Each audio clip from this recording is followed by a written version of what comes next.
The morning began with a hush across the prairie, as though the world itself was caught between breaths. Spring lay fresh upon the land. Dew clung to every blade of grass, and a faint mist drifted low over the earth, curling around fence posts and the trunks of cottonwoods like smoke. The sky was pale with the first light, streaked with fragile pinks and golds that promised warmth after the long months of cold. A hawk circled high, its wings spread wide, cutting arcs through the rising sun. Beneath it, a lone rider moved across the open stretch, broad, deliberate, heavy in frame, as if the land itself had shaped him. Jackie Sutherland sat astride his bay horse, shoulders squared beneath the worn leather of his vest, eyes dark and steady. He was a man the prairie had chiseled down to silence and muscle, his words fewer than most, his gaze sharper. He rode toward home, the Sutherland Ranch, a modest sprawl of weathered timbers and sloping roofs tucked between the wide grass and a stand of budding cottonwoods. The earth smelled of damp soil and new blossoms, that particular scent spring gives, both tender and raw. Jackie felt it, though he gave no outward sign. His jaw was set, his hands easy on the reins, his thoughts private. A man who had buried more than he cared to count learned to keep his grief folded tight, like letters left unread in a drawer. From the kitchen windows of the ranch house, a faint glow pulsed in rhythm with the fire inside. The scent of bread and herbs seeped out, carried by the damp wind. That was her work. Jing Lian, the girl who had come from the edges of another world, now stood within his home, her presence steady and quiet, as if she had always belonged among the wooden beams and flickering lanterns. She was 25, small in stature yet precise in every movement. Where others wasted, she stretched. Where others complained, she bore the silence with grace. Her black hair was bound simply at the nape of her neck, her sleeves rolled as she kneaded dough on the wooden table. Her eyes, dark as midnight, flicked to the door when it opened. She did not flinch at the sound of boots against the boards. Jackie stepped in, the smell of horses and rain clinging to him, a figure filling the room as the light bent around him. For a moment, the air seemed to pause between them, as though it were unsure whether to press forward or hold still. He said little, only laid his hat on the peg and washed his hands at the basin. She continued her work, though her gaze strayed for just a second too long, and that was enough. Jackie was a man who noticed. His eyes, steady as river stones, caught the faint discoloration along her cheekbone where the firelight brushed her face. A bruise, thin as a shadow yet undeniable. He did not speak at once. He dried his hands, sat at the edge of the table, and studied the bread rising in its bowl as if the answer were hidden in its swelling shape. Jing felt his attention, though he did not name it. She kept her hands moving, pressing dough with soft strength, but her chest tightened. She knew what he saw. She knew he would not let it rest. And when his voice came, low and careful, it seemed to tremble not from hesitation but from a weight heavier than anger. Just that. A single word, dropped like a stone into a still pond. Her hands stilled on the dough. For a moment she thought of lying, of saying she slipped, of saying it was nothing. But lies were useless under the gaze of a man who measured truth not by words but by silence. She swallowed and turned slightly, her voice no louder than the crackle of the fire. Settler men. At the market. They were drinking. They wanted. She faltered, pressing her lips together. They laughed when I would not smile.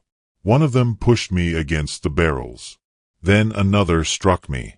Her words trailed off into the space between them. Jackie did not move, but something in him shifted, like a horse lowering its head before a charge. His jaw tightened, the cords in his neck drew taut, and his eyes darkened, though his voice remained calm, almost too calm. Names. She shook her head quickly, her hair brushing across her cheek. No, please. It is finished. But it was not finished. Not for him. The prairie had taught Jackie Sutherland many things. That storms always came, that herds wandered, that men could turn cruel when hunger or pride drove them. But it had also taught him that a man's worth was shown in what he chose to protect. And in that moment, he knew what he had chosen. Jing turned back to her dough, hands trembling slightly, ashamed of the weakness her story revealed. She had survived a voyage across an ocean, endured hunger that gnawed the bones, crossed mountains with strangers who treated her as less than human, and yet she had borne it all. Only here, With a bruise upon her face and the quiet gaze of a man who noticed, did she feel the sharp sting of humiliation. Jackie stood slowly. His chair scraped back. She kept her eyes on the bread, unwilling to meet the storm she felt in him. He took his hat again and walked to the door. His silence was louder than rage. Jing turned then, her hands dusted in flour, her eyes wide with sudden fear. "Where are you going?" His hand rested on the doorframe. For a long moment he did not answer. The firelight traced the hard line of his shoulders, the scar that curved along his arm, the stillness of a man who had chosen his path before speaking it aloud. Then he stepped out into the fading light, his figure swallowed by the dusk.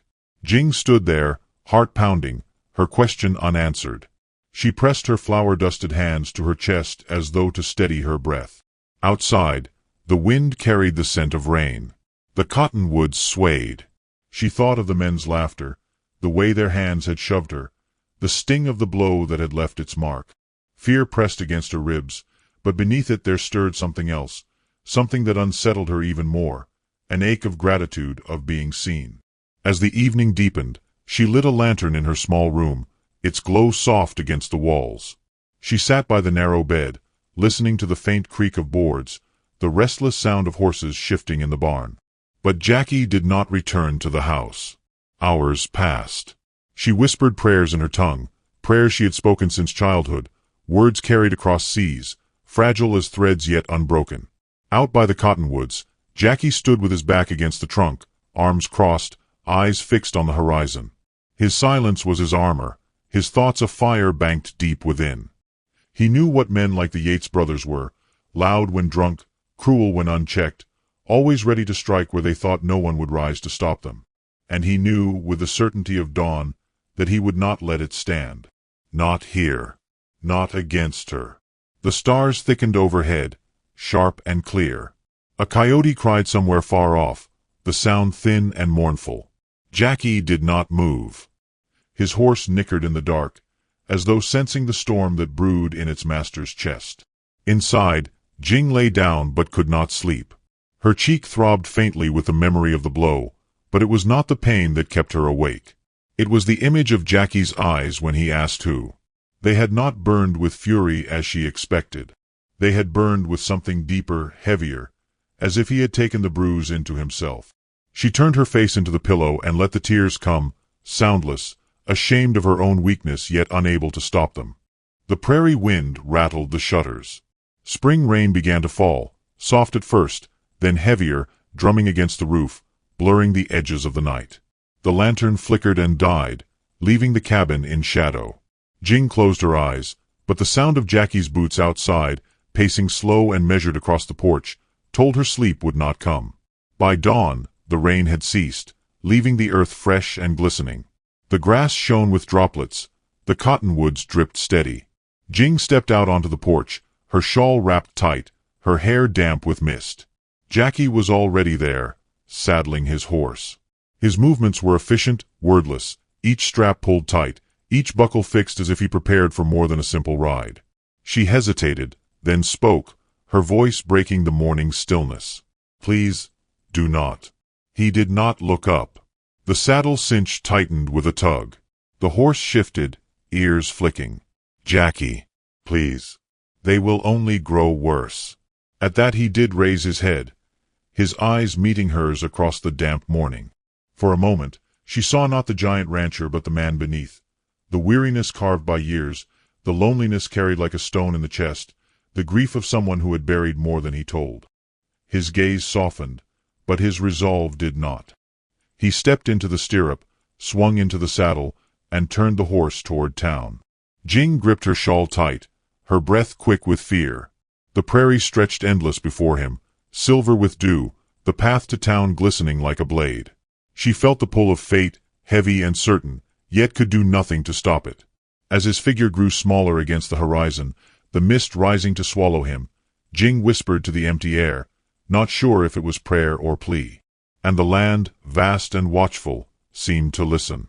The saloon door swung open with a groan that silenced laughter for a heartbeat before the noise rushed back in, fuller than before, as though eager to test whether the tall man at the threshold would flinch. Jackie Sutherland filled the frame, rain still darkening his hat and shoulders, boots heavy with mud from the ride.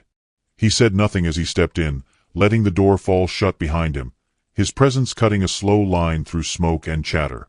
Men shifted on their stools, some smirking, others avoiding his eyes. The piano stopped mid-chord. He walked toward the counter with the same quiet deliberation he brought to branding cattle or mending fence posts.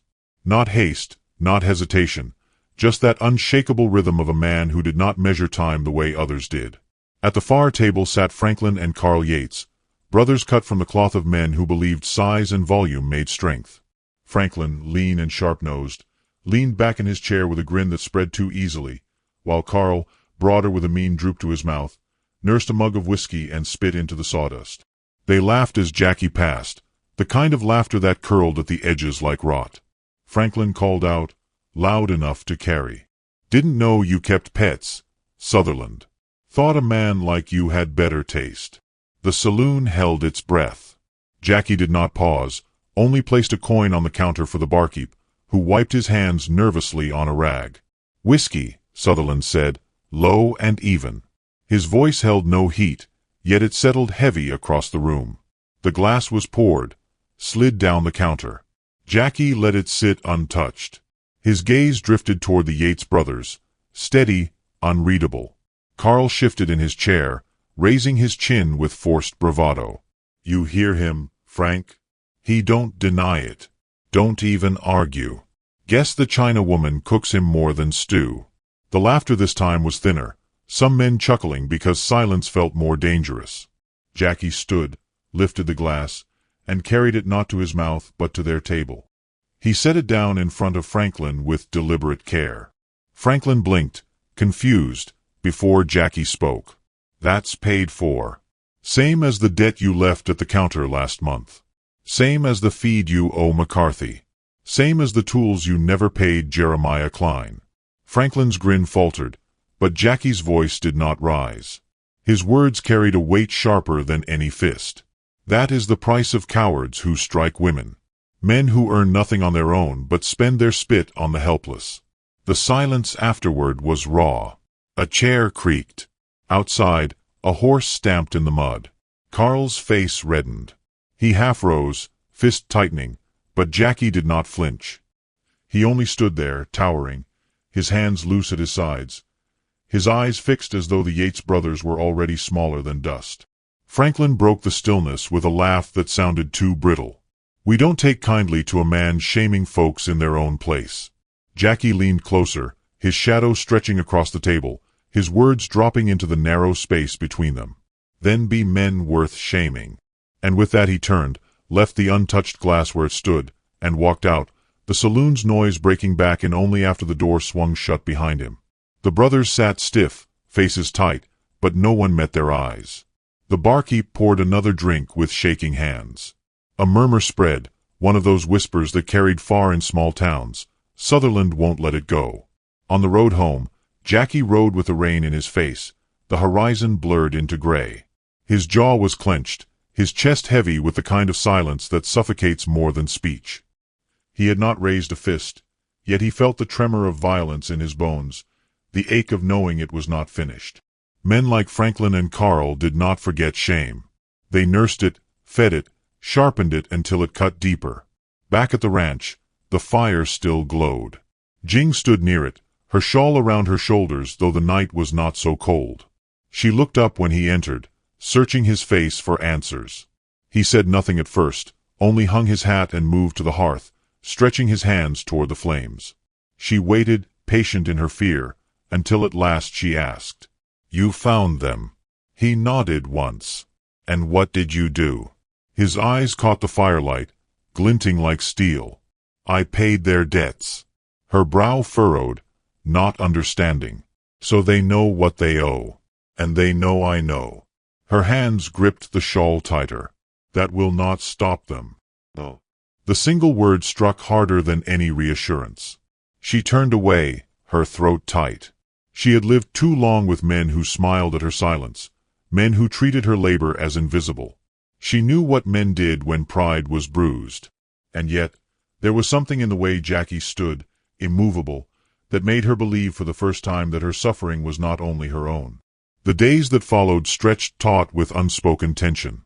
Jing worked as always, her hands slicing vegetables, her feet padding soft across the wooden floor. But her eyes flickered often to the door, expecting it to burst open with laughter too sharp, fists too eager. Jackie tended the ranch, hammering loose boards, moving cattle to greener pastures, but he carried the weight of watching as if it were another chore. His silence grew heavier, though not unkind. One afternoon, as he mended a fence along the pasture, she approached, hesitant. The sun lay warm across the grass, the scent of blossoms sweet in the air. She stood a few paces off, shawl fluttering in the breeze, her voice quiet. "You are not bound to me. I can leave, if it will keep them from you." He looked up, the hammer stilled in his hand. For a long moment he studied her, the wind shifting through the tall grass, the sky a wide, endless blue.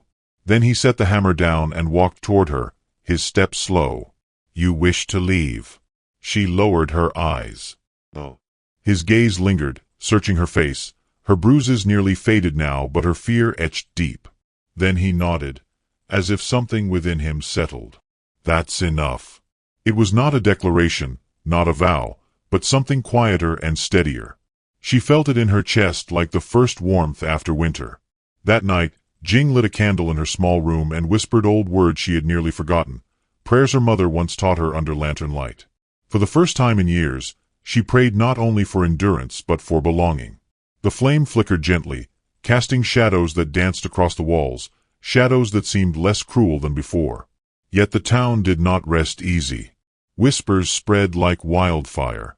Some said Sutherland had taken a Chinese girl under his roof and bed. Some spat the words with contempt, others with envy. Old Jeremiah Klein warned Jackie when they crossed paths at the blacksmith's. "You're picking a fight you don't need. Folks don't forgive easy, not when pride and color mix." Jackie listened, nodded, and went on shoeing his horse. He did not explain himself. He did not need to. Jing, meanwhile, bore the weight of those whispers in silence. When she walked through town for supplies, women turned their faces, men looked too long, and children stared with the cruel curiosity of youth.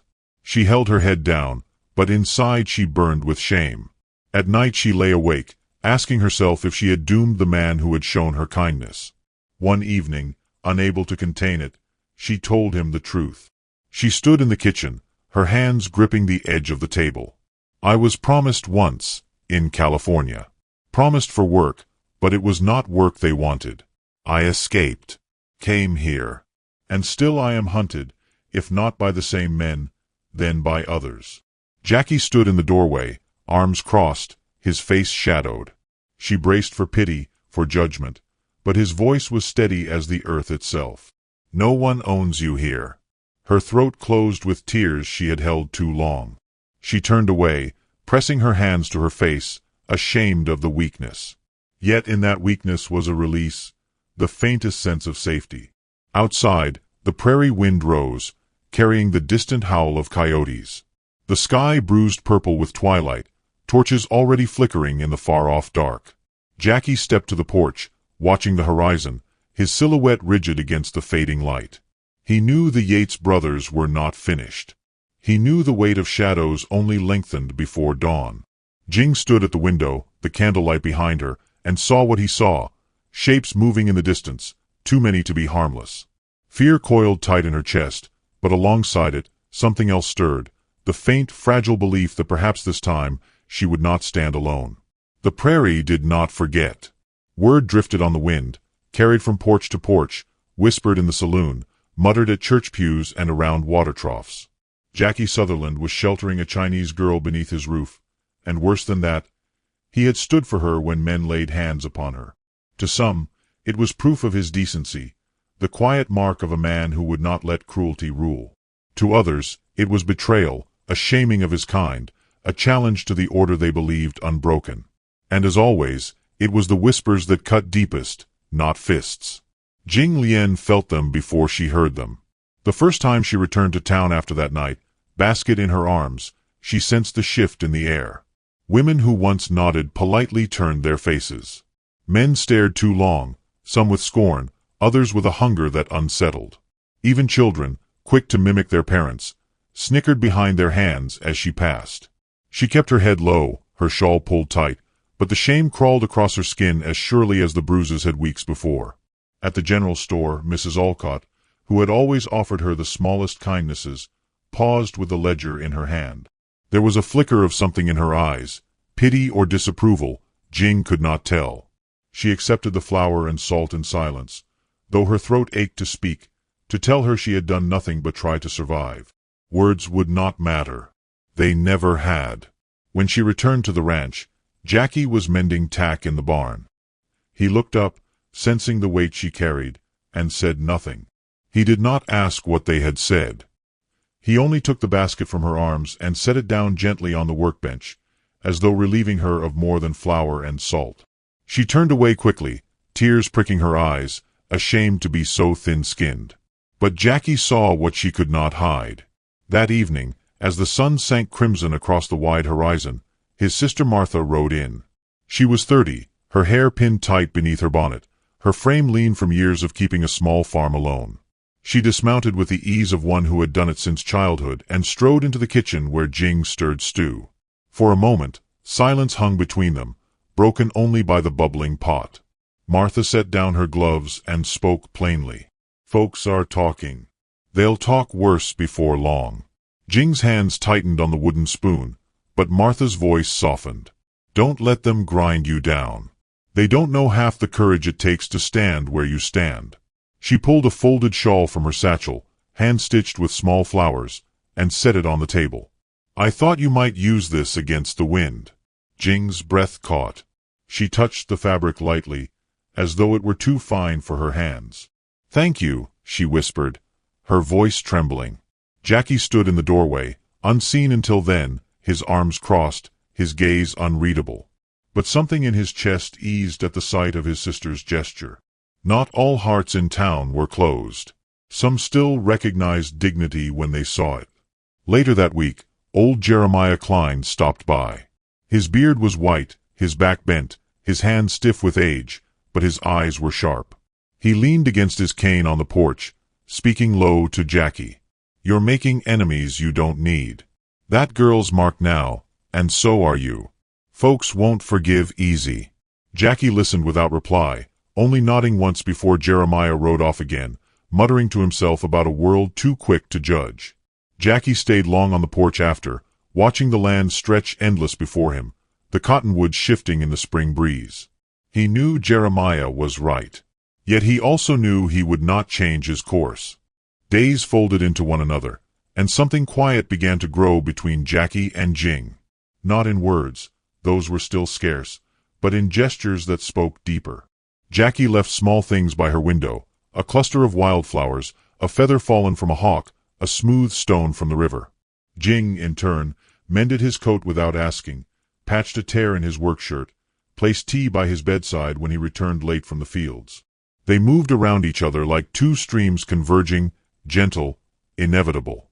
One afternoon, he led her out to the corral, where a chestnut mare tossed her head, spirited and untamed.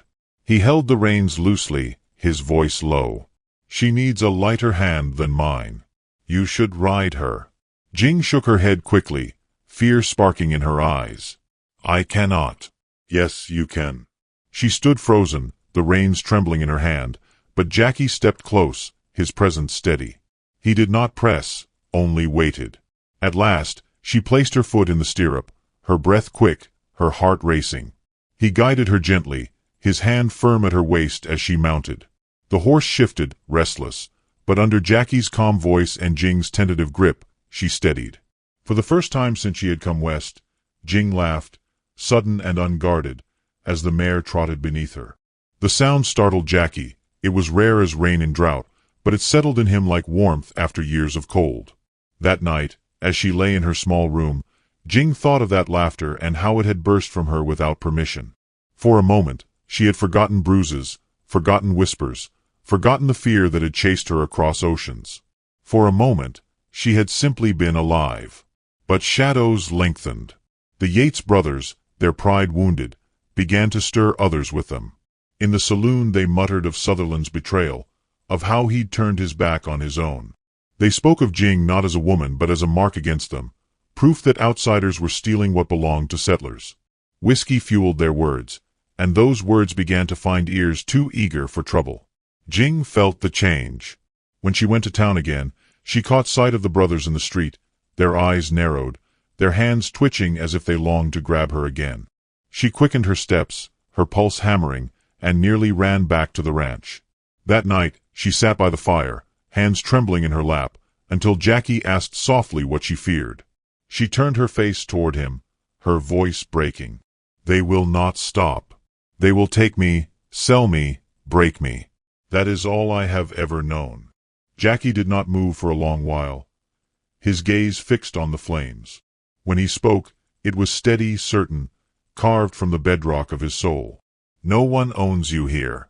The words struck through her like an arrow. She closed her eyes, tears slipping free, because no one had ever said them before. She had heard orders, bargains, threats, but never those words. Something unbroken stirred inside her, fragile but alive.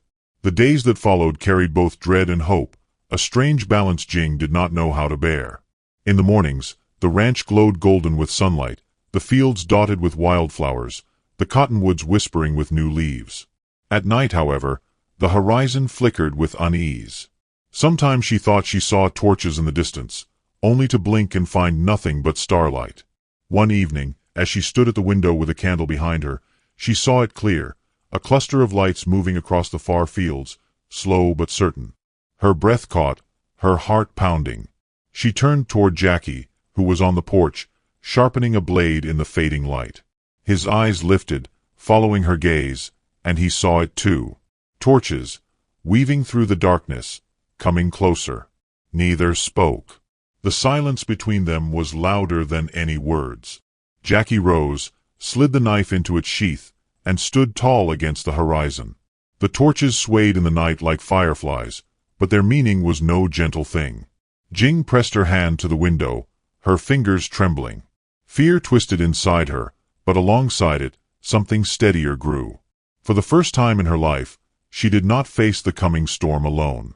Rain returned as if the heavens themselves had chosen sides, falling in slow sheets across the prairie, darkening the cottonwoods, turning the dirt road into blackened mire.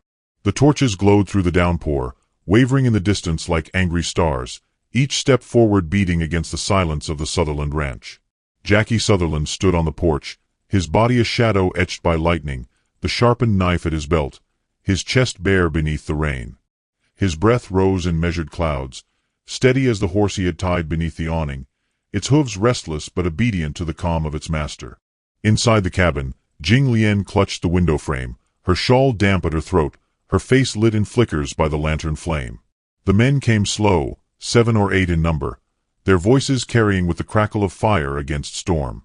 Franklin Yates walked at the front, his shoulders hunched, his grin hidden beneath the brim of his soaked hat. Beside him, Carl lumbered heavy, fists clenched as though the rain itself had insulted him. Behind them trailed others, settlers whose faces the town knew, men who had once tipped their hats to Jackie, men who had bought cattle from him, shared whiskey, nodded at his silence. Now they came with their pride wounded and their courage borrowed from each other's presence.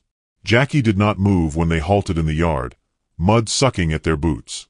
Franklin raised his torch higher, its flames sputtering in the rain, and spat into the dirt. "You've gone soft, Sutherland. Hiding behind skirts that don't belong in this land. We come to collect what's ours." The rain hissed on the porch rail. Jackie's voice came low, calm, like a current beneath the storm. "She is not yours." Carl barked a laugh, ugly and wet. "Everything here is ours if we take it. Don't matter if it's land or cattle or woman. You stand in the way, you'll go down with her." The torchlight wavered, shadows stretching long across the yard. Lightning split the sky, revealing the hardness of Jackie's face, the stillness that was more dangerous than fury. He stepped forward 1 pace, bare feet striking the wet boards. His eyes never left Franklin's. "She is under my roof. That makes her mine to protect." A murmur rippled through the men, some shifting uneasily, for there was a weight in his words that pressed heavier than the storm. But Franklin sneered, unwilling to yield. You think you can shame us, Sutherland? Think you can strip us of our pride with your silence? You'll learn tonight who this land belongs to. He lunged first, torch swinging downward. Jackie moved like stone given sudden life, his arm sweeping the strike aside, his hand clamping hard on Franklin's wrist. The torch hit the mud with a hiss, flames sputtering out. In the same breath, Jackie struck. One measured blow that sent Franklin sprawling into the muck, gasping, torchlight painting his face in streaks of orange and shadow. Carl roared and charged, his bulk shaking the ground. Jackie met him head-on, their bodies colliding like bulls in the field. The porch rattled under the impact. Carl swung wide, fists like hammers, but Jackie caught his arm, twisted, and drove his shoulder forward. Carl staggered back, splashing into the mud, his grunt lost beneath the thunder. The others surged then, half from courage, half from fear of seeming cowards. Torches flew, fists raised. Jackie descended the steps with the calm of a man who knew storms had only one end. His knife flashed once, clean and sure, cutting through a sleeve, grazing skin, but he did not kill. He fought not with rage but with precision, each movement deliberate, each strike a warning carved into flesh and bone. One man's torch fell to the mud, extinguished. Another staggered back, clutching a bleeding arm. Inside, Jing pressed her hands to the glass, her breath fogging the window, tears streaking her face. She wanted to run, to stop them, to pull Jackie back from the storm, but her body would not obey. She had seen men fight before, but never like this, not with drunken wildness, but with the terrifying quiet of a man who knew his own strength and the worth of what he defended. Franklin scrambled to his feet, mud smeared across his face, fury twisted into something close to terror. You'll pay for this, Sutherland. You can't stand against all of us. Jackie turned slowly, rain slicking his hair to his shoulders, his chest rising steady despite the struggle. He looked at Franklin as one might look at a dying fire, patient, unmoved. Then come back with more, he said, voice low, each word like iron. Bring the whole town if you need. I'll be standing here still. The others faltered. Their torches sputtered in the downpour, their courage leaking out with every heartbeat. One by one, they stepped back, dragging Carl with them as he groaned, clutching his ribs. Franklin spat blood into the mud, his eyes burning with hatred but his body refusing to charge again. He turned, shoving past the others, his voice cracking through the rain. This ain't over. The men melted into the storm, their torches shrinking into the night until only the sound of rain remained. Jackie stood alone in the yard, chest heaving, mud streaked up his arms, water dripping from his jaw. Lightning flashed once more, painting him in stark relief, a man carved from silence, unbroken by noise. Jing burst from the door, running barefoot through the wet grass, her shawl falling behind her.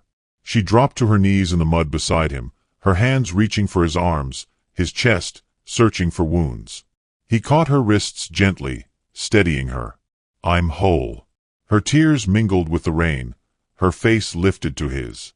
You could have died. His eyes softened, the storm inside him finally ebbing. Better me than you.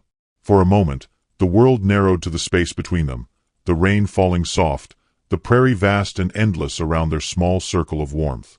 She pressed her forehead to his chest, her body trembling, and for the first time in years, she let someone else carry the weight. Jackie closed his arms around her, not as a master or savior, but as a man who had chosen and would choose again.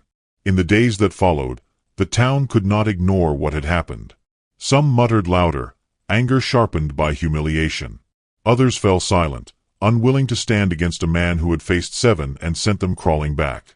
Children whispered of the fight, repeating it like a legend, while women measured Jing with new eyes, some softer, some harsher. Jackie did not speak of it. He rose each morning to tend cattle, to mend fences, to ride the fields as though nothing had shifted. But something had. The lines of solitude in his face eased when Jing walked beside him. She carried herself taller, her shawl wrapped not to hide but to keep out the wind. Together they moved through town once more, not hand in hand but side by side, and that was enough. Whispers followed, but so did a new silence, one born of respect too reluctant to speak its name. One evening, as the sun bled gold across the horizon, Jackie stood with Jing on the porch. The prairie stretched endless, grasses swaying in the warm wind, sky vast above them. She looked up at him, her eyes dark and steady, no longer cast down in shame. "What if they return?" she asked. He turned his gaze outward, watching the cottonwood sway, the shadows lengthen. "Then I'll meet them again." She studied him, then nodded, as though the answer was enough. Because it was not the promise of safety that comforted her, but the certainty of belonging. The wind rose, carrying the scent of earth and rain, and for a long moment they stood together in silence, two souls bound not by law or custom, but by choice, by defiance, by the fragile but unbreakable truth that kindness was stronger than cruelty. And far off, unseen beyond the cottonwoods, a shadow stirred once more, men whispering, pride festering, a storm gathering again. The west itself seemed to hold its breath, waiting.